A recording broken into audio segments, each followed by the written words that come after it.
허리야담을 찾아주셔서 감사합니다. 항상 건강하시고 좋은 일만 가득하시길 기원할게요. 지금 구독하시고 바로 오늘 야담 들어보시죠. 평양성에 신임 사또가 부임한다는 소식은 가뭄 끝 단비처럼 백성들의 기대를 부풀게 했더랬습니다.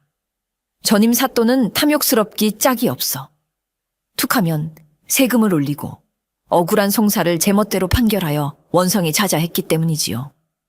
그러니 새로 오는 사또는 분명 어질고 현명하여 묵은 체증을 쑥 내려줄 것이라 모두가 철석같이 믿고 있었습니다. 마침내 요란한 행차와 함께 신임 사또 이겸이 평양성에 입성하던 날, 백성들은 길가에 나와 머리를 조아리며 새로운 시대를 방했습니다. 하지만 그 기대가 실망이 인해 황당함으로 바뀌는 데는 그리 오랜 시간이 걸리지 않았습니다. 새로 부임한 이겸 사또는 백성들이 상상하던 그런 위험 있는 목민관과는 거리가 멀어도 한참 멀었습니다. 얼굴은 분칠한 듯 희고 몸은 비쩍 말라 금방이라도 바람에 쓰러질 듯 위태로워 보였지요. 그는 부임 첫날부터 동헌에 나와 백성들에게 일장연설을 하기는커녕 곧장 자신의 관사로 들어가 두문불출했습니다. 관아의 살림을 도맡아온 허 이방은 속이 타들어갔습니다. 동헌 앞에는 억울한 사연을 품은 백성들이 장사진을 치고 있었고 해결해야 할 송사 서류는 산더미처럼 쌓여 있었기 때문입니다. 그는 며칠을 참다 마침내 용기를 내어 사또의 관사를 찾았습니다. 사또 날이 소인허 이방이옵니다. 동헌에 나아가시어 백성들의 억울한 사연을 살펴주시옵소서. 관사 안에서 들려온 것은 힘없는 목소리였습니다. 허이방인가? 잠시만 기다리게나. 한참 뒤에야 문이 열리고 이겸 사또가 모습을 드러냈습니다.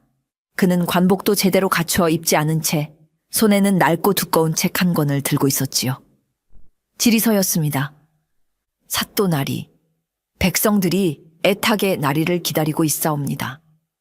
조 부자에게 억울하게 땅을 빼앗긴 김서방이며 윗마을 박씨와 아랫마을 윤씨의 소싸움 문제며 허 이방이 다급하게 보고를 올렸지만 이겸은 그저 딴청을 부리듯 고개만 갸웃거렸습니다.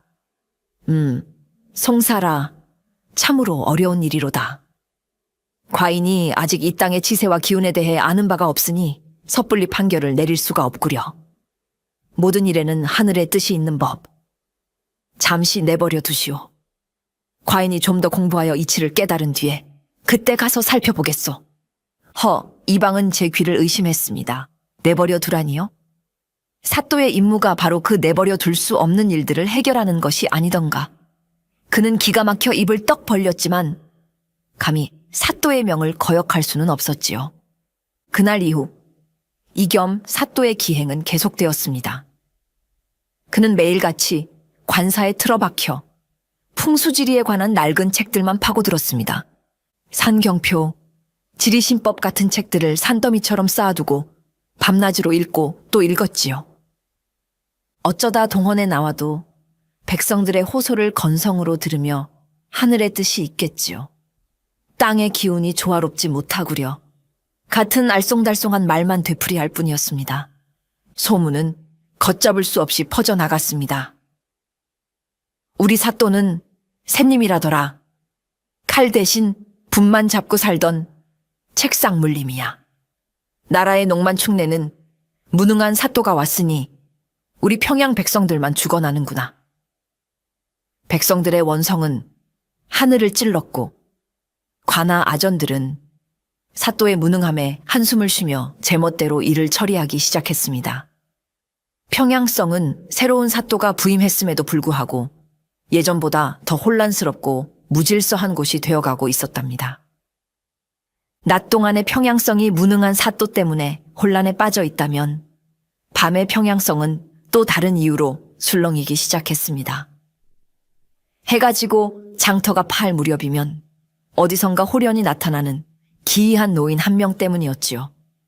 노인은 허름하고 빛바랜 도포를 걸치고 희끗희끗한 수염을 턱까지 길게 늘어뜨린 모습이었습니다.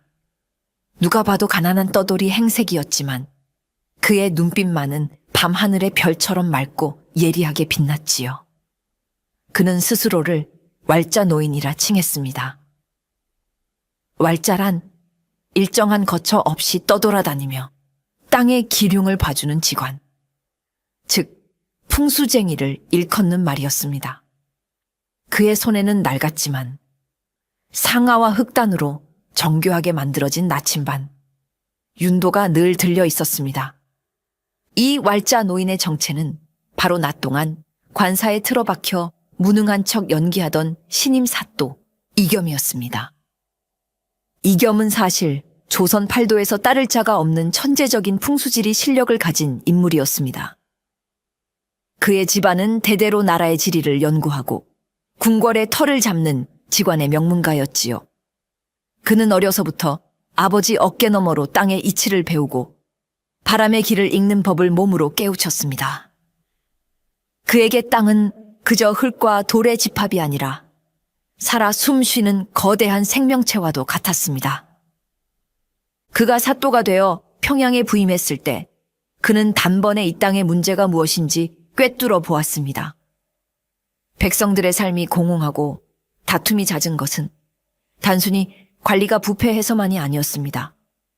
도시의 물길이 막히고 바람의 흐름이 뒤엉켜 땅의 생기가 고루 퍼지지 못하고 한 곳에 정체되어 있었기 때문이지요. 특히 부유한 자들은 좋은 기운이 흐르는 곳을 독차지하고 가난한 백성들은 기운이 쇠한 흉지로 내몰려 고통받고 있었습니다. 이겸은 생각했습니다. 높은 동헌에 앉아 법과 형벌로 백성을 다스리는 것만으로는 이 근본적인 문제를 해결할 수 없다고. 백성들의 삶 속으로 직접 들어가 그들의 터전을 보살피고 막힌 기운을 뚫어주는 것이야말로 진정한 목민관의 도리라고 말입니다. 하지만 사또의 신분으로는 백성들이 자신을 어려워하여 속내를 털어놓지 않을 것이 뻔했습니다. 그래서 그는 낮에는 무능한 사또를 연기하여 사람들의 경계심을 풀고 밤에는 허름한 풍수쟁이로 변신하여 그들의 삶 깊숙이 파고들기로 결심했던 것입니다. 그는 밤마다 낡은 옷으로 갈아입고 쌀가루와 꿀을 섞어 만든 가짜 수염을 붙였습니다. 그리고는 아무도 모르게 관아의 뒷담을 넘어 평양성의 밤거리를 누볐습니다. 그는 장터의 주막에 들러 사람들의 푸념을 듣고 어두운 골목길을 걸으며 가난한 집들의 터를 살폈습니다. 그의 손에 들린 윤도는 쉴 새 없이 돌아가며 땅속 깊은 곳에 흐르는 기의 흐름을 읽어내고 있었지요. 그는 자신의 신분을 숨긴 채 밤의 거리를 걷고 또 걸었습니다. 왈자 노인, 즉 이겸의 첫 번째 의뢰인은 평양 장터 구석에서 떡을 파는 과부 억순내였습니다. 억순내는 억척스럽기로 소문난 여인이었습니다. 몇 해 전 남편을 잃고 어린 아들을 키우기 위해 밤낮으로 떡을 만들어 팔았지요. 그녀의 솜씨는 제법 좋아 예전에는 그녀의 떡을 사려는 사람들로 좌판 앞이 늘 북적였습니다. 하지만 몇 달 전부터 이상한 일이 벌어지기 시작했습니다. 정성을 다해 만든 떡이 반나절도 지나지 않아 쉬어버리는 일이 잦아진 것입니다. 처음에는 날씨 탓이려니 했지만 다른 집 떡은 멀쩡한데 유독 자기네 떡만 그랬지요. 설상가상으로 하나뿐인 아들이 밤마다 악몽을 꾸며 시름시름 앓기 시작했습니다. 용하다는 의원을 찾아가 약을 지어 먹여도 소용이 없었지요. 장사는 안 되지, 아들은 아프지. 억순내의 얼굴에는 수심이 가득했고 그녀의 한숨소리는 장터의 소음 속에서도 유난히 크게 들렸습니다. 그날도 억순내는 쉬어버린 떡을 보며 망연자실해 있었습니다. 그때 왈자 노인이 그녀의 좌판 앞으로 다가왔습니다. 그는 떡은 쳐다보지도 않고 억순내의 얼굴과 그녀의 집이 있는 방향을 한참 동안 번갈아 보더니 다 안다는 듯이 고개를 끄덕였습니다. 허허 부인, 장사가 잘 안 되어 시름이 깊구려. 억순내는 웬 떠돌이 늙은이가 말을 걸자 귀찮다는 듯이 퉁명스럽게 대답했습니다. 보시다시피 그렇소. 그러니 떡 살 것 아니면 어서 다른 데나 가보시오. 왈자 노인은 넉살 좋게 웃으며 말했습니다. 떡이 문제가 아니오. 대개 집터에 문제가 있는 게지. 집에 바람길이 꽉 막혀 생기는 들어오지 못하고 사기만 가득 고여 있으니 떡인들 온전하고 사람인들 편안하겠소. 억순내는 어이가 없었습니다. 집터 문제라니. 하지만 노인의 예리한 눈빛과 범상치 않은 말투에 그녀는 저도 모르게 자신의 사정을 털어놓기 시작했습니다. 쉬어버리는 떡 이야기, 밤마다 앓는 아들 이야기까지 그녀의 하소연을 묵묵히 듣고 있던 왈자 노인이 윤도를 한번 들여다보더니 무릎을 탁 쳤습니다. 됐소. 내가 그 막힌 바람 길을 시원하게 열어주지. 그리하면 떡도 아드님도 그리고 부인에 막혔던 인생길도 활짝 열릴 것이오. 정말이오. 정말 그렇게만 된다면야. 소원이 없겠소. 수고비는 얼마나 드리면 되겠소. 억순내의 눈이 희망으로 반짝였습니다. 왈자 노인은 손을 저으며 말했습니다. 수고비는 무슨, 나는 공경에 처한 사람을 돕는 것으로 복을 쌓는 사람이요. 대신 일이 잘 풀리면 대게 맛있는 인절미나 한 조각 맛보게 해주시오. 그의 소탈하고 자신감 넘치는 태도에 억순내는 반신반의하면서도 속는 셈치고 그를 자신의 집으로 안내하기로 했습니다. 억순내를 따라 그녀의 집에 도착한 왈자 노인은 마당에 들어서자마자 미간을 찌푸렸습니다. 그는 집안을 둘러보지도 않고 마당 구석구석을 살피며 연신 혀를 찼지요. 쯧쯧, 이럴 줄 알았지. 기운이 완전히 정체되어 있구려. 이러니 집안의 우환이 끊이지 않을 수밖에. 억순내의 집은 작고 허름했지만 그녀의 부지런한 성품 덕에 깨끗하고 정갈했습니다. 그녀의 눈에는 아무런 문제가 없어 보였지만 풍수의 대가인 이겸의 눈에는 집안의 모든 문제점이 한눈에 들어왔습니다. 왈자 노인은 먼저 집 뒤편에 있는 낡은 우물가로 향했습니다. 그 우물은 몇 해 전부터 물이 말라 지금은 온갖 잡동사니를 버리는 곳으로 쓰이고 있었지요. 부인, 이 우물이 문제의 시작이요. 마른 우물은 땅의 기운을 빨아들이는 거대한 구멍과 같소. 집안의 좋은 생기를 모두 이 구멍으로 빼앗기고 있었던 게지. 다음으로 그가 향한 곳은 마당 한가운데에 떡하니 자리 잡고 있는 커다란 바위였습니다. 억순내의 남편이 살아있을 적 정원을 꾸민다며 어디선가 옮겨온 바위였지요. 이 바위는 또 어떻소? 집의 중심으로 들어오는 양명한 기운을 이 바위가 떡하니 가로막고 있으니 좋은 기운이 집 안으로 들어올 수가 있겠소? 마치 사람의 명치를 커다란 돌로 누르고 있는 형국이란 말이오. 마지막으로 그는 부엌으로 들어갔습니다.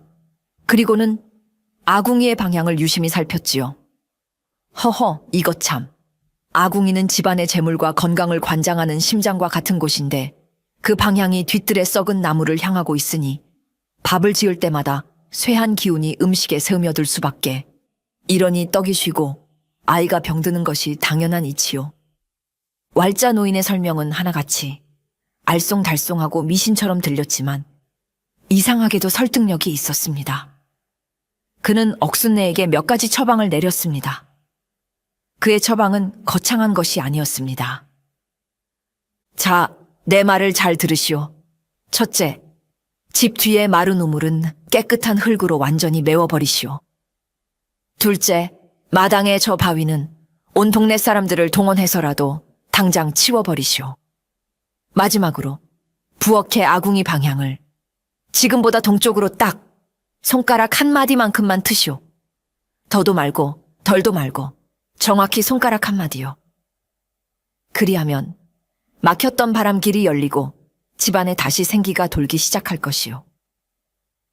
그 말을 끝으로 왈자 노인은 홀연히 사라졌습니다.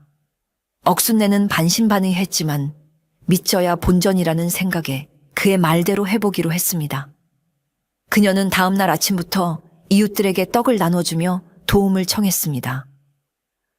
마을 사람들은 미친 짓이라며 혀를 찼지만 억순내의 간절한 부탁에 못 이기는 척 힘을 보태주었지요. 우물을 메우고 바위를 치우고 아궁이 방향을 옮기는 대공사는 그렇게 반신반의 속에서 시작되었습니다. 억순내는 왈자 노인의 처방대로 꼬박 이틀에 걸쳐 집안의 대공사를 마쳤습니다. 마른 우물은 깨끗한 흙으로 채워졌고 마당을 떡하니 차지하고 있던 커다란 바위는 장정 여럿이 힘을 합쳐 겨우 치워냈습니다. 마지막으로 그녀는 직접 흙을 이겨 부엌의 아궁이 방향을 동쪽으로 손가락 한 마디만큼 조심스럽게 옮겼지요. 모든 것을 마치고 나니 집안의 풍경이 전과 다르게 느껴졌습니다. 바위가 사라진 마당은 훨씬 더 넓고 환해 보였고 왠지 모르게 집 안으로 들어오는 바람결마저 상쾌하게 느껴지는 듯 했습니다. 하지만 억순내는 여전히 마음을 놓을 수 없었지요. 정말로 이 작은 변화가 자신의 고단한 삶을 바꿔줄 수 있을까?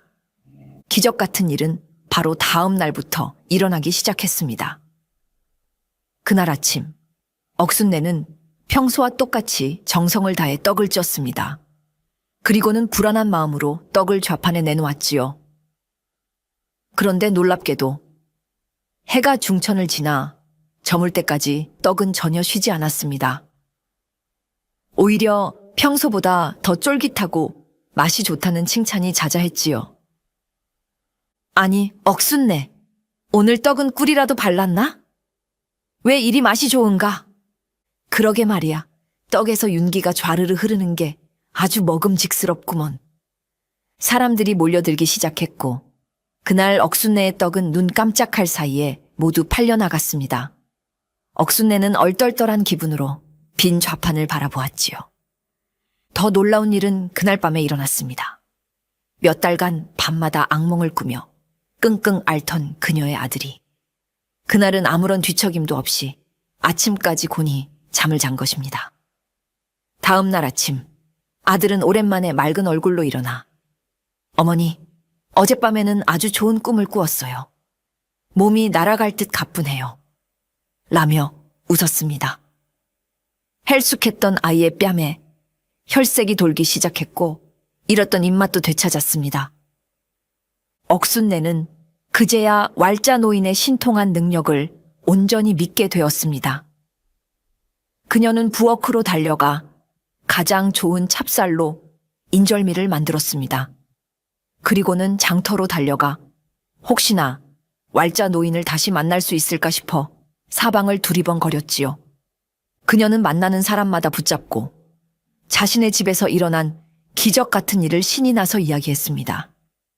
여러분, 제 말을 들어보세요. 장터에 나타난 왈자 노인이라고 아십니까? 그분이 우리 집 터를 봐주셨는데 글쎄, 억순내의 이야기는 삽시간에 장터 전체로 퍼져나갔습니다. 처음에는 코웃음을 치던 사람들도 문전성시를 이루는 그녀의 떡집과 몰라보게 건강해진 아들의 모습을 보고는 점차 귀를 기울이기 시작했지요. 정말 그런 용한 사람이 있단 말인가? 나도 한번 만나보고 싶구먼. 평양 장터에 떠돌이 풍수쟁이 왈자 노인에 대한 신비로운 소문이 안개처럼 피어오르기 시작한 것입니다. 왈자 노인에 대한 소문이 장터에 파다하게 퍼지는 동안에도 평양 관아의 사또 이겸은 여전히 샌님 행세를 계속했습니다. 그는 낮 동안 동원에 나와 앉아있기는 했지만 하품을 하거나 꾸벅꾸벅 졸기 일쑤였고 복잡한 송사가 올라오면 어허 골치 아프구나. 허 이방 알아서 잘 처리하게 라며 모든 일을 허 이방에게 떠넘겼습니다. 허 이방은 정말이지 속이 터져서 돌아가실 지경이었습니다. 나라님은 대체 무슨 생각으로 저런 책상 물림을 평양 사또로 보내셨는고 이러다 평양성이 도둑놈들 소굴이 되는 것은 시간 문제겠구나. 그는 사또 몰래 한숨을 푹푹 내쉬며 관아의 크고 작은 일들을 도맡아 처리해야 했습니다. 덕분에 그의 얼굴에는 주름살만 늘어갔지요. 하지만 밤이 되면 상황은 완전히 역전되었습니다. 무능한 샌님 사또는 간데없고 허름한 옷을 걸친 지혜로운 해결사 왈자 노인이 나타났으니까요. 억순내의 소문을 들은 백성들은 밤마다 왈자 노인이 나타난다는 주막으로 몰려들어 자신의 딱한 사정을 하소연했습니다. 노인장, 제발 저희 밭 좀 살펴주십시오. 몇 년째 가뭄이 들어 밭이 쩍쩍 갈라지니 더는 농사를 지을 수가 없습니다. 한 늙은 농부가 눈물로 호소했습니다. 왈자 노인은 그의 밭으로 찾아가 땅의 맥을 짚어보더니 정확한 위치를 알려주었습니다. 이곳을 열자만 봐보게. 틀림없이 차고 맑은 지하 수맥이 솟아날 걸세. 농부가 반신반의하며 그곳을 파자 정말로 시원한 물줄기가 솟아나 메마른 밭을 적셨습니다. 또 어떤 날은 원인 모를 병에 시달리는 대장장이 내외가 그를 찾아왔습니다. 밤마다 온몸이 쑤시고 기운이 없으니 이제 일도 못할 지경입니다. 왈자 노인은 그들의 집을 살펴보고는 대장간의 위치가 문제임을 짚어냈습니다. 쇠를 다루는 곳은 화기가 강한 법인데 집의 가장 서늘한 음지에 자리하고 있으니 음과 양의 기운이 충돌하여 두 분의 몸을 해치고 있는 것이오. 대장간을 양지발은 동쪽으로 옮기시오. 그의 말대로 대장간을 옮기자 신기하게도 내외의 병이 씻은 듯이 나았습니다. 이겸은 밤마다 왈자 노인이 되어 평양성 구석구석을 누볐습니다. 그는 자신의 풍수지리 지식을 이용해 백성들의 실질적인 어려움을 해결해 주었습니다. 우물이 마른 집에는 새로운 수맥을 찾아주고 다툼이 잦은 집에는 집안의 기운을 화목하게 바꾸어 주었으며 장사가 안 되는 가게에는 재물운이 들어오는 길을 열어주었습니다. 그는 결코 큰 돈을 받지 않았습니다. 그저 막걸리 한 사발 혹은 따뜻한 국밥 한 그릇이면 좋겠지요. 그렇게 낮에는 백성들의 원성을 사는 무능한 사또로, 밤에는 백성들의 칭송을 받는 신비한 해결사로 이겸의 아슬아슬하고도 기묘한 이중생활은 계속되었습니다. 이방은 늘어나는 사또에 대한 원성과 날이 갈수록 커져가는 왈자 노인에 대한 칭송을 들으며 이 기이한 불균형에 머리를 쥐어뜯고 있었답니다. 왈자 노인의 명성이 평양성 안에 자자해지자 마침내 그 소문은 이 고을 최고의 부자이자 악독한 고리대금업자인 조부자의 귀에까지 들어가게 되었습니다. 조부자는 돈을 버는 데는 귀신이었지만 그만큼이나 자신의 부와 명예를 지키고 더 키우는 것에 병적으로 집착하는 인물이었습니다. 그는 특히 풍수지리를 맹신하여 조훈터, 즉 명당이라면 제 아비의 묘라도 파헤쳐 옮길 위인이었지요. 그는 이미 평양성에서 가장 좋다는 터는 모조리 사들여 자신의 집과 점포를 지었지만 그의 욕심은 끝이 없었습니다. 그는 더 큰 부와 더 높은 권세를 가져다 줄 완벽한 명당 자리를 찾기 위해 혈안이 되어 있었습니다. 그러던 채 신통한 능력을 가진 떠돌이, 풍수쟁이 왈자 노인의 소문을 듣게 된 것입니다. 솜씨가 제법 용한 모양이로군. 만약 소문이 사실이라면 저자를 이용해 평양성 최고의 명당을 찾아내어 내 것으로 만들어야겠다. 조부자의 탐욕스러운 눈이 번뜩였습니다. 그는 즉시 하인들을 풀어 왈자 노인의 행방을 수소문했습니다. 그리고 며칠 뒤 왈자 노인이 밤마다 장터 주막에 나타난다는 정보를 입수했지요.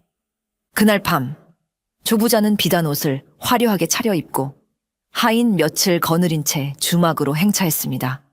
왈자 노인은 여느 때처럼 구석자리에서 농부들과 막걸리를 마시며 이야기를 나누고 있었지요.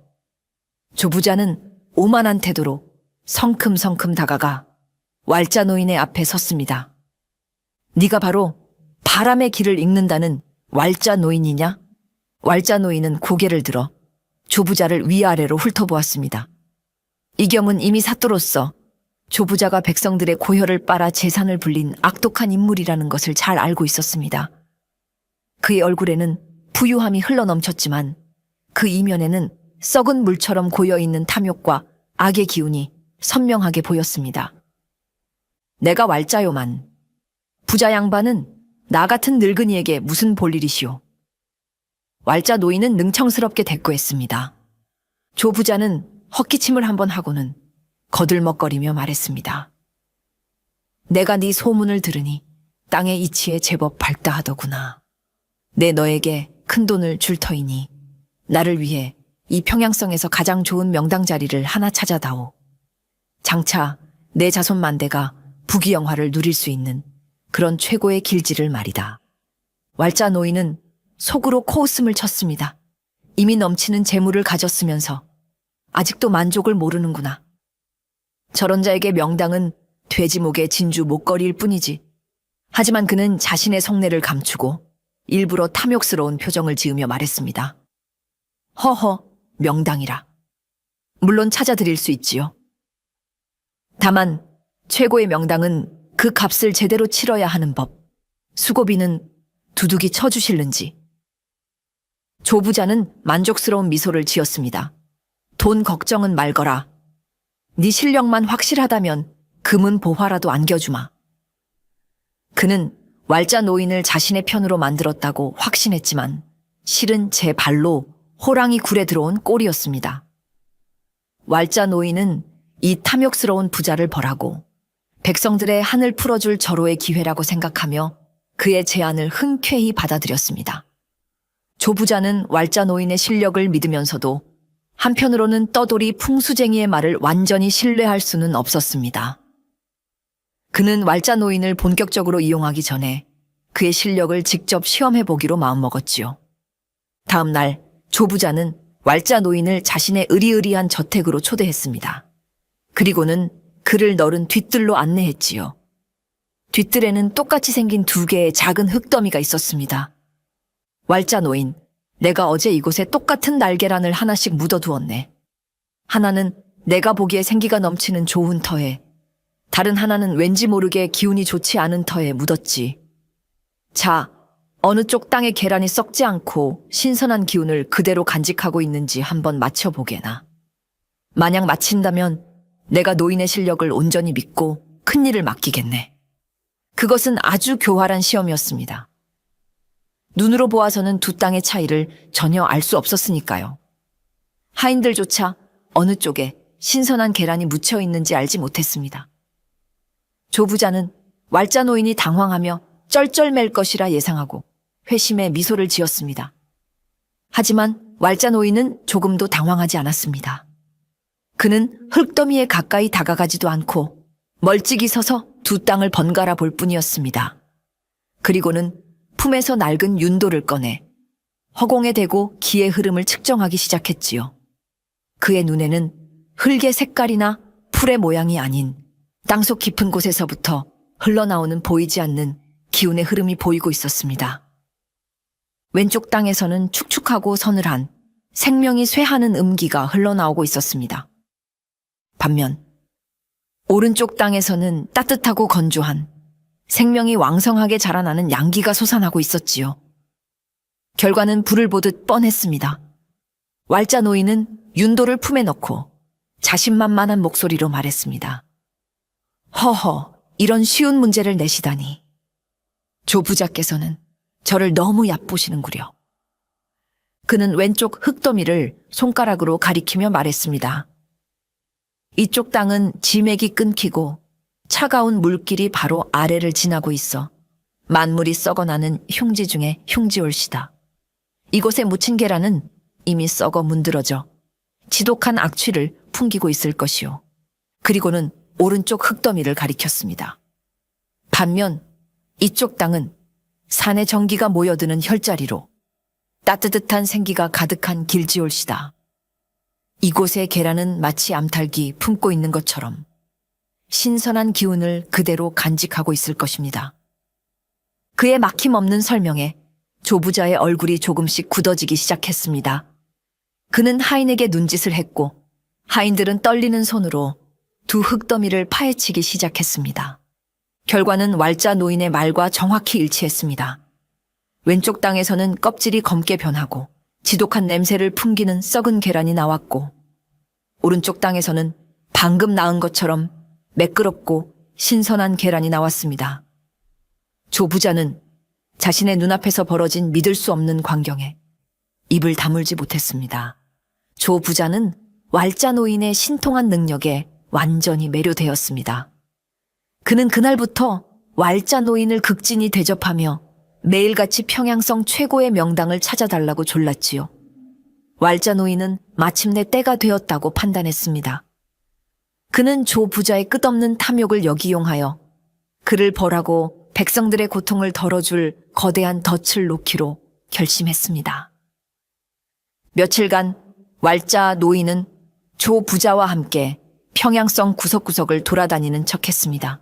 그는 일부러 좋은 터를 보고도 기운이 약하구려 라며 고개를 젓고 나쁜 터를 보며 허허 이곳은 보통 기운이 아니오만 이라며 조 부자의 애를 태웠지요. 마침내 왈자 노인은 평양 장터 한복판에 멈춰 섰습니다. 그리고는 마치 엄청난 것을 발견했다는 듯 눈을 동그랗게 뜨고 소리쳤습니다. 찾았소. 드디어 찾았소이다, 조 부자. 이 평양성에서 가장 강력한 용의 기운이 뭉쳐있는 최고의 명당 자리를 말이오. 조 부자는 흥분하여 그가 가리키는 곳을 바라보았습니다. 그곳은 바로 수백 년 동안 평양성 백성들의 식수원이자 만남의 장소였던 거대한 공동우물이 있는 자리였습니다. 우물 말이오. 이 우물 자리가 명당이란 말이오. 조 부자는 의아해했습니다. 왈자 노인은 아주 심각하고 진지한 표정을 지으며 그럴듯한 거짓말을 늘어놓기 시작했습니다. 그렇소이다. 보통 사람의 눈에는 그저 우물로 보이겠지만 내 눈에는 땅의 모든 전기가 모여 하늘로 솟구치려는 거대한 용의 입, 즉 용구로 보입니다. 이곳에 털을 잡으면 부는 물론이요. 자손 대대로 높은 벼슬을 얻게 될 것이오. 욕심에 눈이 먼 조 부자는 그의 말을 철석같이 믿었습니다. 오, 그렇다면 당장 이곳에 내 집을 지어야겠소. 하지만 왈자 노인은 손을 저으며 말을 이었습니다. 다만 한 가지 문제가 있소이다. 이곳은 기운이 너무나도 강해 평범한 인간이 감당하기에는 벅찬 곳이오. 만약 이 기운을 제대로 다스리지 못하면 복이 아니라 오히려 끔찍한 화를 입게 될 것이오. 화라니? 그럼 어찌 해야 한단 말이오? 겁을 먹은 조 부자가 다급하게 물었습니다. 왈자 노인은 그의 귓가에 은밀하게 속삭였습니다. 방법이 딱 하나 있소이다. 하늘로 솟구치려는 용의 기운을 억지로 눌러야만 하오. 그러기 위해서는 먼저 저 우물을 아주 깊이 메워 용의 숨통을 막고 그 위에 아주 크고 무거운 집을 지어 땅의 기운을 짓눌러야만 비로소 그 모든 복을 온전히 부자의 것으로 만들 수 있는 것이오. 그것은 실로 악랄하고 교묘한 거짓말이었습니다. 풍수지리의 이치에 따르면 생명의 근원인 우물을 메우는 것은 땅의 혈맥을 끊는 것과 같은 가장 끔찍한 행위였습니다. 그것은 복은커녕 온갖 재앙을 불러오는 지름길이었지요.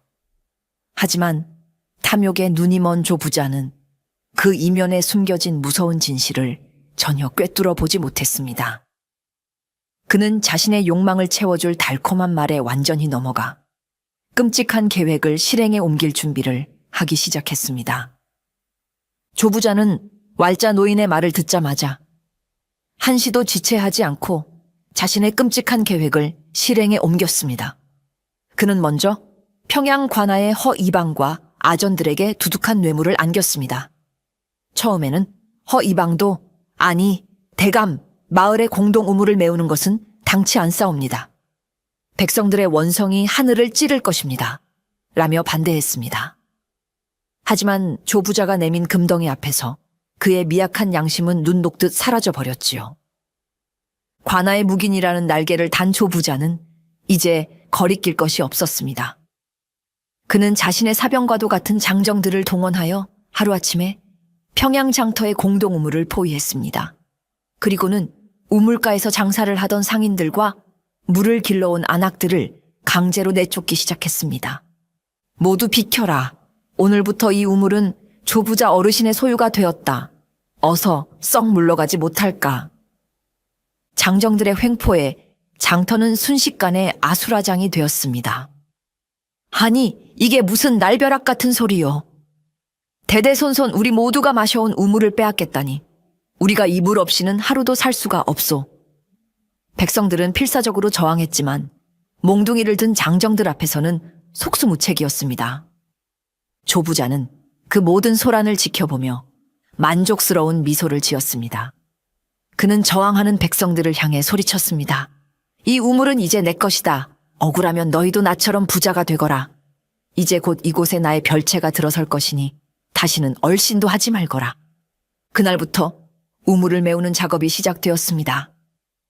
수백 년 동안 맑은 물을 뿜어내던 우물 안으로 흙과 돌멩이가 무자비하게 쏟아져 들어갔습니다. 백성들은 자신들의 생명수가 더러운 흙더미에 묻히는 것을 보며 피눈물을 흘렸습니다. 이제 그들은 물을 구하기 위해 멀리나 떨어진 강가까지 매일같이 걸어가야 하는 고통을 겪게 되었습니다. 아이들은 갈증에 울부짖었고 노인들은 더러운 물을 마시고 병에 걸려 쓰러졌습니다. 평양성 전체가 물 부족으로 신음하기 시작했습니다. 백성들의 삶은 나락으로 떨어졌고 그들의 분노는 하늘을 찌를 듯 했습니다. 하지만 조부자는 아랑곳하지 않았습니다. 그는 자신의 눈앞에서 자신의 부와 권세를 더욱 키워줄 명당이 만들어지는 모습에 황홀해할 뿐이었습니다. 백성들의 고통이 극에 달하자 마침내 그들의 분노는 평양 관하로 향했습니다. 수백 명의 백성들이 매일같이 동원 앞으로 몰려와 무능한 사또를 향해 울부짖었습니다. 사또나리, 제발 저희를 살려주십시오. 조부자의 악행을 막아주십시오. 저희는 이제 물 한 모금 마시기도 힘듭니다. 사또께서는 백성의 부모가 아니십니까? 어찌하여 백성의 고통을 이리도 외면하시는 겁니까? 백성들의 절규가 관아 담장을 넘어 이겸의 귀에까지 들려왔습니다. 그는 관사 창문 너머로 흙먼지를 뒤집어 쓴 채 애원하는 백성들의 모습을 묵묵히 지켜보았습니다. 그의 희고 고운 얼굴은 평소와 달리 차갑고 단단하게 굳어 있었지요. 그의 주먹은 자신도 모르게 불끈 쥐어졌습니다. 허이방은 더 이상 참을 수 없었습니다. 그는 조부자에게 뇌물을 받은 죄책감과 백성들의 고통을 외면할 수 없는 양심 사이에서 괴로워하다가 마침내 큰 결심을 하고 사또 이겸의 방문을 두드렸습니다. 사또나리, 소인허 이방, 죽을 죄를 지었으나 꼭 드려야 할 말씀이 있사옵니다. 이겸은 그를 방 안으로 조용히 들였습니다. 허 이방은 이겸의 앞에 무릎을 꿇고 자신이 조부자에게 뇌물을 받고 우물을 메우는 것을 묵인해 주었다는 사실을 눈물로 고백했습니다. 그리고는 이마가 바닥에 닿도록 머리를 조아리며 간청했지요. 사또나리, 소인의 죄는 100번 죽어 마땅하오나 부디 저 무고한 백성들만은 굽어 살펴 주시옵소서. 이번 일만큼은 나리께서 그냥 넘어가시면 아니 되옵니다. 사또로서의 직분을 걸고 조부자의 악행을 막아주셔야 합니다. 허 이방은 이 어리숙한 샌님 사또가 자신의 간언을 듣지 않을 것이라 생각하면서도 마지막 희망을 걸고 필사적으로 호소했습니다. 그런데 이겸의 반응은 뜻밖이었습니다. 그는 노하거나 혹은 망설이지 않았습니다. 대신 아주 차분하고 낮은 목소리로 물었지요. 허 이방, 자네는 어찌하여 조 부자가 악하다 생각하는가? 그야 백성의 생명수를 빼앗고 자신의 배만 불리려 하니 악한 것이지요. 그렇다면 백성의 생명수를 빼앗는 것이 왜 악한 일인가? 이겸의 질문은 마치 어린아이에게 하는 것처럼 단순했지만 그 안에는 깊은 철학이 담겨 있었습니다. 허 이방은 잠시 말문이 막혔다가 더듬거리며 대답했습니다. 그것은 하늘의 이치에 어긋나는 일이기 때문입니다. 이겸은 비로소 희미하게 미소를 지었습니다. 맞았네. 모든 것은 하늘과 땅의 이치에서 비롯되는 법. 조 부자는 지금 그 이치를 거스르고 있네. 그리고 이치를 거스른 자는 반드시 그 대가를 치르게 될 걸세. 그날 밤 이겸은 다시 왈자 노인으로 변신했습니다. 이제는 탐욕스러운 부자를 심판하고 백성들의 한을 풀어줄 결정적인 증거를 수집할 때였습니다. 그의 첫 번째 목표는 조 부자가 허 이방에게 뇌물을 건넸다는 증거를 확보하는 것이었지요.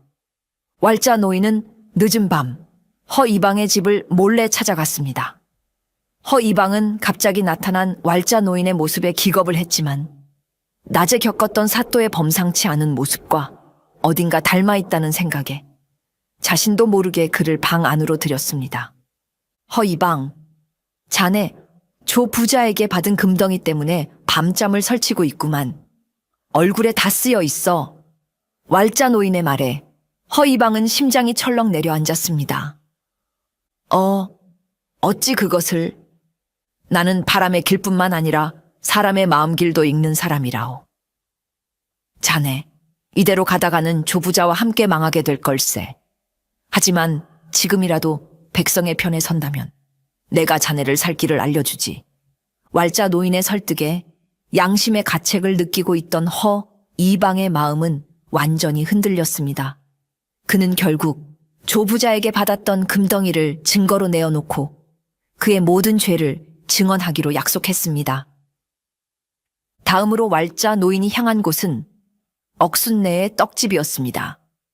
그는 억순내를 비롯하여 그동안 조부자에게 억울하게 땅을 빼앗기거나 높은 이제 시달려온 피해자들을 일일이 찾아다녔습니다.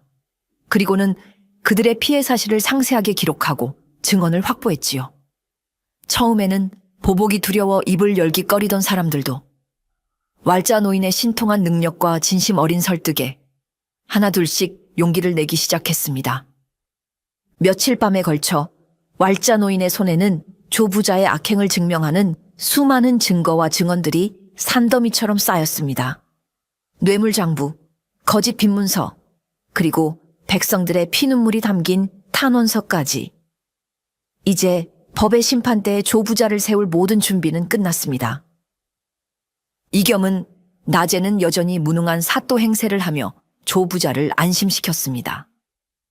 조부자는 사또가 자신의 손아귀 위에 있다고 확신하고 아무런 의심 없이 우물을 메우고 별채를 짓는 공사를 계속했지요.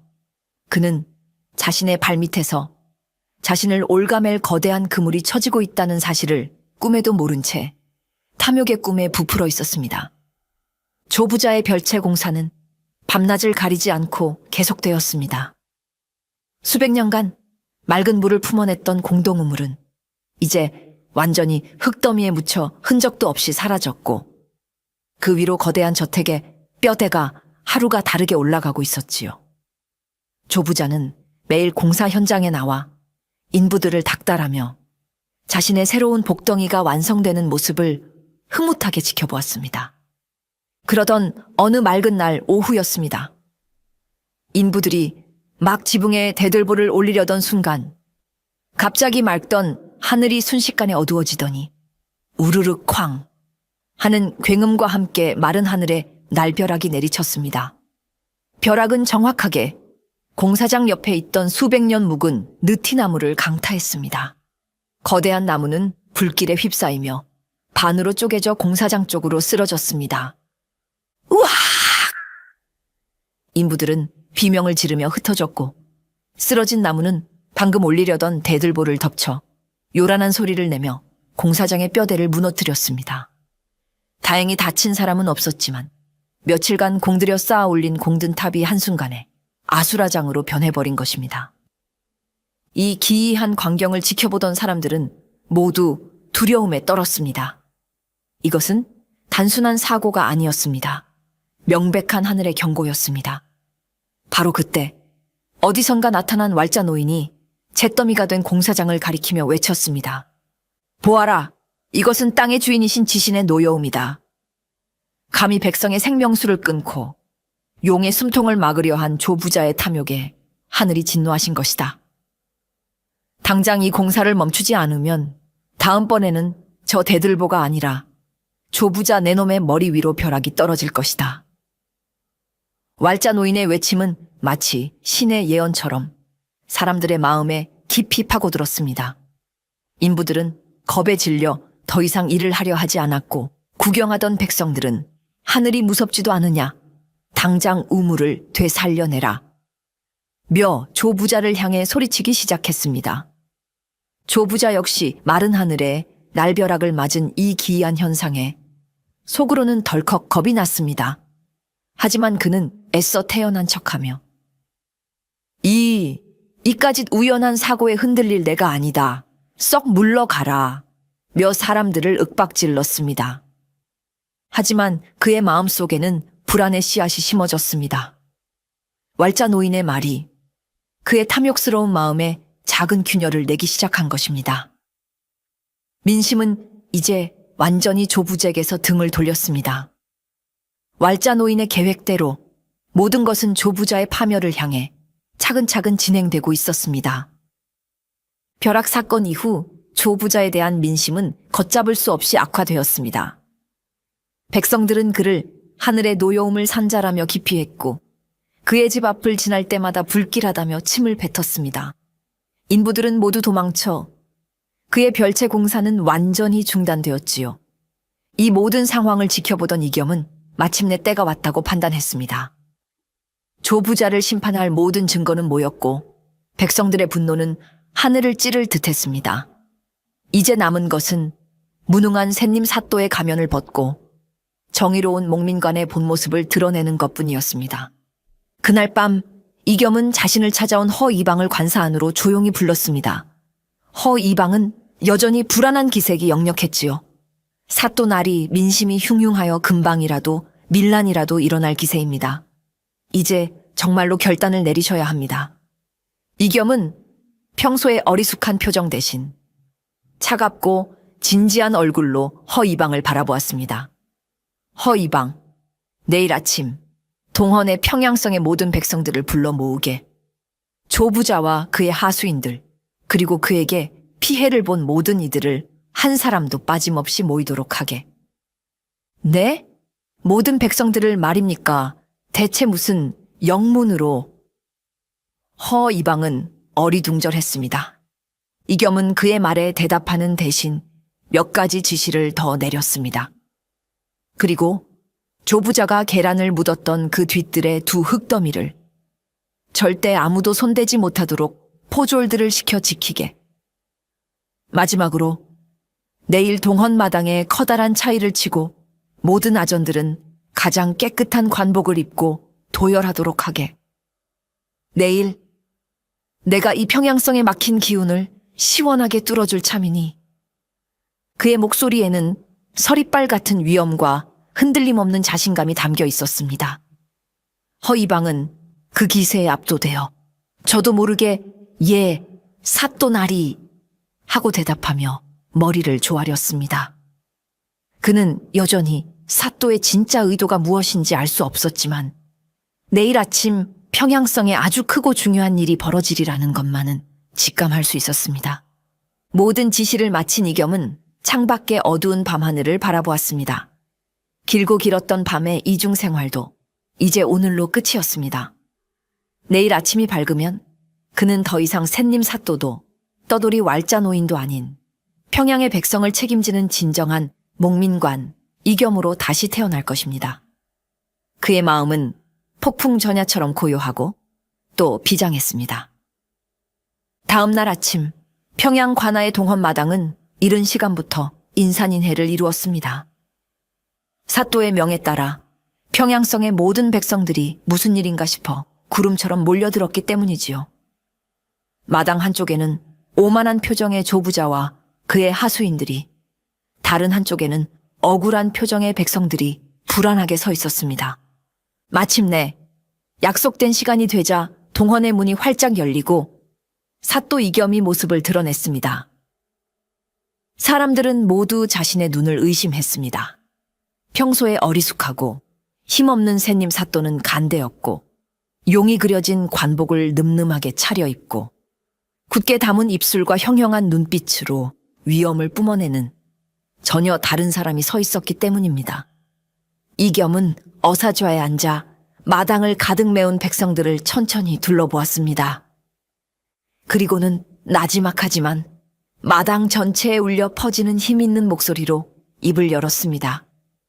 평양 백성들은 들으라. 오늘 나는 이 자리에서 하늘의 뜻과 땅의 이치를 거스르고 백성을 도탄에 빠뜨린 죄인을 심판하려 한다. 그는 조 부자를 앞으로 끌어내고 그가 저지른 죄목들을 하나하나 낱낱이 읊기 시작했습니다.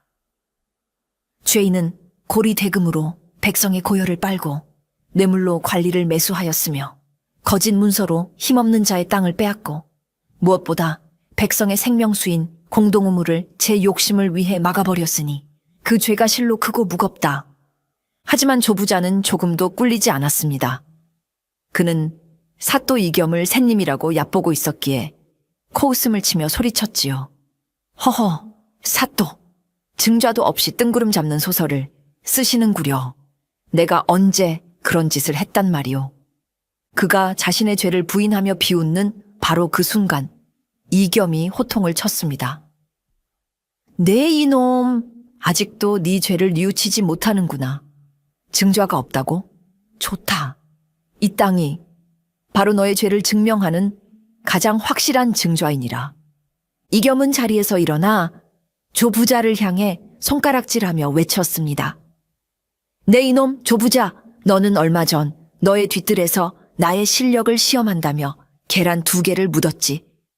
왼쪽 땅에 묻은 계란은 썩은 흉지의 기운을 받아 검게 썩어 문드러졌고 오른쪽 땅에 묻은 계란은 생기가 넘치는 길지의 기운을 받아 신선함을 유지하고 있었느니라. 내 말이 틀리느냐? 그 말을 듣는 순간 조 부자의 얼굴이 새하얗게 질렸습니다. 그 일은 자신과 왈자 노인 그리고 하인 몇 명밖에는 모르는 극비의 일이었습니다. 그런데 저 샌님 사또가 어찌 그 사실을 손바닥 보듯 훤히 알고 있단 말인가? 조 부자가 충격에 빠져 말을 잇지 못하는 사이 동헌 마당은 술렁이기 시작했습니다. 아니, 사또 나리가 어찌 그 일을... 혹시 사또 나리가 바로... 백성들 사이에서 믿을 수 없다는 듯한 웅성거림이 터져 나왔습니다. 이겸은 굳어버린 조 부자를 차가운 눈으로 내려다보며 말을 이었습니다. 그의 목소리는 이제 평소의 샌님 사또의 그것이 아닌 밤의 해결사, 왈자 노인의 지혜롭고 예리한 목소리였습니다. 네 이놈, 조 부자. 너는 백성의 생명수인 우물을 메우면 용의 기운을 눌러 복을 받을 것이라 믿었겠지. 어리석은 놈, 우물은 땅의 숨구멍이자 생명의 젖줄이다. 그 숨통을 막았으니 땅이 어찌 노하지 않겠느냐.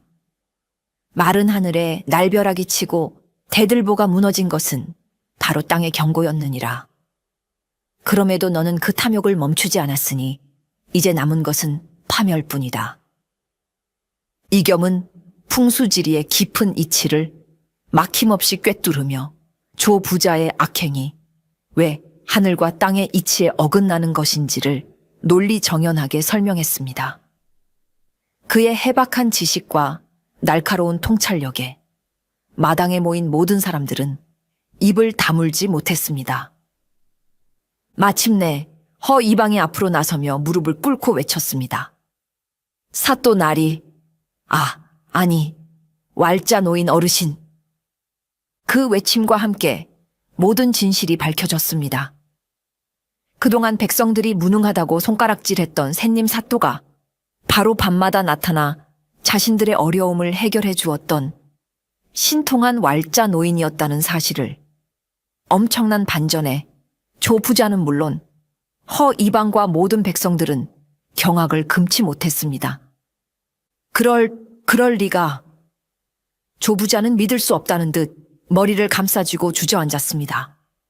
자신이 하찮게 여기고 이용하려 했던 떠돌이 풍수쟁이가 사실은 자신의 목을 겨누고 있던 평양의 사또였다니. 그는 자신의 꾀에 자신이 완벽하게 넘어갔음을 깨달았습니다. 백성들은 처음에는 놀랐지만 이내 감격의 눈물을 흘리며 땅에 엎드렸습니다. 사또 나리, 저희 어리석은 백성들은 나리의 깊은 뜻도 모르고 자신들의 고통을 해결하기 위해 기꺼이 신분을 숨기고 밤에 거리로 나섰던 젊은 사또의 진심에 모두가 감동한 것입니다. 샌님 사또의 가면 뒤에 숨겨져 있던 진정한 목민관의 모습이 마침내 그 위엄을 드러내는 순간이었습니다. 모든 진실이 밝혀지고 자신의 덫에 스스로 걸려든 조 부자는 더 이상 아무런 변명도 하지 못했습니다. 그의 오만했던 얼굴에는 이제 패배자의 절망만이 가득했지요. 이겸은 어사저에 다시 앉아 마지막 판결을 내렸습니다. 그의 목소리는 추상과도 같이 엄하고 단호했습니다. 죄인 조 부자를 들어라. 내 이놈은 재물에 대한 끝없는 탐욕으로 백성의 생명수를 막고 온갖 악행으로 평양의 땅과 사람의 기운을 어지럽혔다. 땅의 이치를 거스른 자는 마땅히 땅의 심판을 받아야 할 것이다. 네가 그토록 원하던 최고의 명당 자리는 바로 내 발밑에 차가운 감옥이니라. 죄인 조 부자를 옥에 가두고 그의 전 재산을 몰수하라. 이겸의 판결이 떨어지자 포졸들이 달려들어 조 부자를 꽁꽁 묶었습니다. 그는 사 살려주시오 사또 라며 애원했지만 이미 때는 늦었습니다. 몰수한 재산으로는 즉시 공동우물을 복원하는 데 사용할 것이다. 그리고 남은 재산은 그동안 조 부자에게 고통받았던 백성들에게 골고루 나누어 주도록 하라. 또한 조 부자의 악행을 돕고 뇌물을 받은 아전들은 모두 파직하고 국법에 따라 엄히 다스릴 것이다. 이겸의 공명정대한 판결에 백성들은 일제히 사또나리 만세를 외치며 환호했습니다. 수십 년간 그들을 짓눌렀던 탐욕의 굴레가 마침내 끊어지는 순간이었습니다. 조 부자는 자신의 욕심이 쌓아 올린 성이 자신이 그토록 맹신했던 풍수에 의해 무너져 내리는 것을 망연자실하게 지켜보며 감옥으로 끌려갔습니다. 그의 몰락은 칼이나 권력에 의한 것이 아니었습니다. 그것은 자연의 이치를 거스르고 사람의 도리를 저버린 자에게 내려진 가장 당연하고도 필연적인 땅의 심판이었습니다.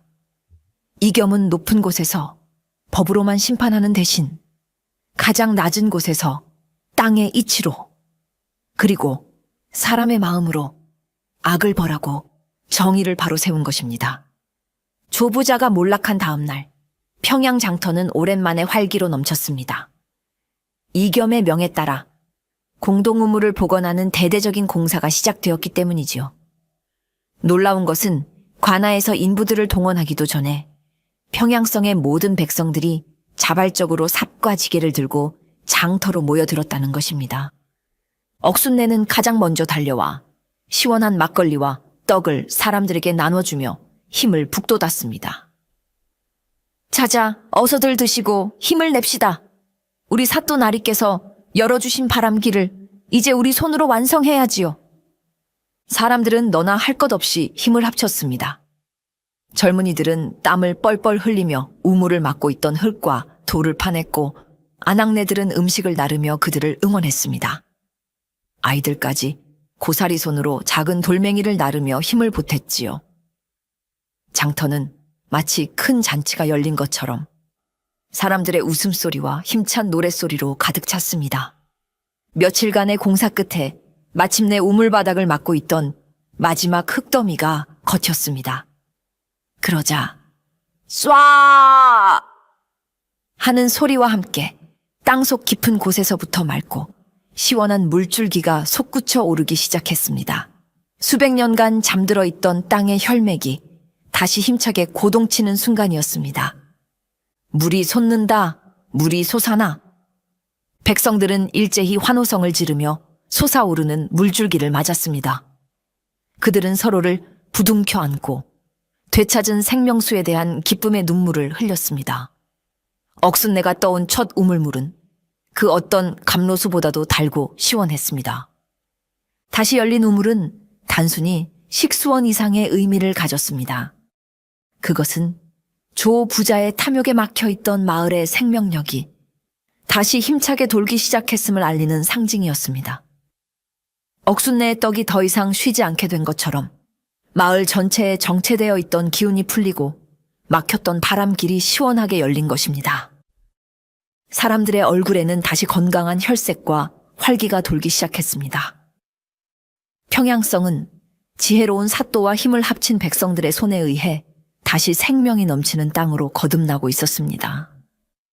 우물이 복원된 이후 이겸은 더 이상 자신의 신분을 숨기거나 샌님 사또 행세를 하지 않았습니다. 하지만 그는 여전히 높은 동헌에 앉아 위엄을 부리는 것을 좋아하지 않았지요. 대신 그는 틈만 나면 허름한 평복으로 갈아입고 백성들의 삶 속으로 직접 걸어 들어갔습니다. 그는 더 이상 왈자 노인으로 변장할 필요가 없었습니다. 백성들은 이제 그를 우리 사또나리라 부르며 친근하고 스스럼 없이 대했기 때문입니다. 사또나리, 저희 집 소가 자꾸 앓는데 혹시 외양간 터가 문제일까요? 사또나리, 이번에 새로 가게를 여는데 어느 방향으로 문을 내야 재물운이 좋겠습니까? 이겸은 백성들의 청을 결코 귀찮아하지 않았습니다. 그는 기꺼이 그들의 집을 방문하여 풍수지리의 이치에 따라 집터를 봐주고 조언을 해주었습니다. 그는 땅의 기운을 읽어 병든 자에게는 건강을 되찾을 수 있는 길을, 가난한 자에게는 풍요를 얻을 수 있는 길을 열어주었습니다. 그의 처방은 언제나처럼 거창하지 않았습니다. 문 방향을 조금 바꾸거나 마당에 나무 한 그루를 심는 것과 같은 작은 변화였지만 그 효과는 실로 놀라웠습니다. 허이방은 이제 이겸의 가장 든든한 조력자가 되었습니다. 그는 사또의 깊은 뜻을 헤아려 백성들의 어려움을 먼저 살피고 사또의 어진 정치를 돕는 충직한 아전으로 거듭났지요. 그는 사또를 따라 마을을 돌며 백성들의 민원을 꼼꼼히 기록하고 관아의 행정이 그들의 삶에 실질적인 도움이 되도록 힘썼습니다. 이겸은 백성들에게 단순히 풍수를 봐주는 것을 넘어 그들과 함께 땀 흘리며 일했습니다. 가뭄이 들면 백성들과 함께 물기를 팠고 장마가 지면 함께 둑을 쌓았습니다. 그는 책상머리에 앉아 탁상공론을 하는 대신 백성들의 삶의 현장에서 그들의 아픔을 함께 느끼고 그들의 지혜를 배우는 진정한 목민관이 되었습니다. 그의 통치 아래 평양성은 날이 갈수록 평화롭고 풍요로워졌습니다. 송사는 줄어들었고 곳간은 가득 찼으며 사람들의 얼굴에는 웃음꽃이 피어났습니다. 그는 법과 형벌이 아닌 사람과 땅에 대한 깊은 이해와 애정으로 백성을 다스렸습니다.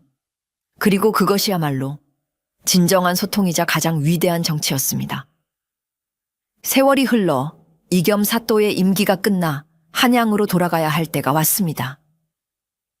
그가 평양성을 떠나던 날, 성 안의 모든 백성들이 길가에 나와 눈물로 그와의 이별을 아쉬워했습니다. 아이들은 그의 옷자락을 붙잡고 울었고 노인들은 만수무강을 기원하며 큰 절을 올렸지요. 그것은 그 어떤 임금의 행차보다도 더 진심 어리고 성대한 배웅이었습니다. 이겸이 평양을 떠난 후에도 그의 이야기는 오랫동안 사람들의 입에 오르내리며 전설이 되었습니다. 사람들은 더 이상 그를 이겸 사또라고 부르지 않았습니다. 대신 존경과 애정을 담아 바람길을 여는 사또라고 불렀지요. 그가 처음 부임했을 때의 어리숙했던 샌님 사또 이야기. 밤이면 허름한 왈자 노인으로 변신하여 백성들의 아픔을 어루만져 주었던 이야기. 그리고 마침내 땅의 이치로 탐욕스러운 조부자를 심판하고 막혔던 마을의 숨통을 트이워 주었던 통쾌한 이야기까지. 그의 모든 행적은 한편의 재미있는 예시이야기가 되어 할머니의 무릎에서 손주에게로, 아버지의 입에서 아들에게로 대대손손 전해졌습니다. 사람들은 말했습니다. 그는 높은 동헌에 앉아 권위로 호령하는 대신 가장 낮은 백성의 삶 속으로 직접 걸어 들어와 그들의 막힌 곳을 뚫어주고 아픈 곳을 치유해준 진정한 어버이였다고. 그는 법전의 글자로 사람을 다스린 것이 아니라 바람의 길과 물의 흐름, 그리고 사람의 마음 길을 읽어 세상을 이롭게 한 진정한 지혜의 소유자였다고 말입니다. 오늘날에도 평양 장터의 오래된 공동우물가에 가면 아이들이 이런 노래를 부르며 논다고 합니다. 동서남북 바람아 불어라, 우리 사또 오시는 길 열어라. 막힌 곳은 뚫어주고 아픈 곳은 낫게 하는 바람길을 여는 사또, 우리 사또 오신단다. 그렇게 한 젊은 사또의 지혜와 백성을 향한 사랑은 평양성의 땅과 사람들의 마음속에 영원히 살아 숨쉬는 전설이 되었다고 합니다.